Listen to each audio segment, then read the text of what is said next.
এখন আপনি এই জায়গাটা এসে নিয়ে কোশ্চেন যে আমাকে ক্লিন শেভ করে দেন। শুনেন ভাই, এই শোনেন, আমাদের ইমাম সাহেবের যে নাপিতের দোকান আছে, আজকে ওই নাপিতের দোকান উচ্ছেদ করব।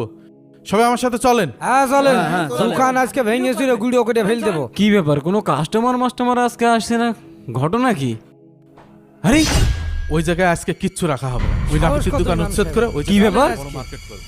এ তো সব আমাদের মসজিদের মুসল্লি। সম্পূর্ণ কি বলেছে বুঝতে পেরেছেন?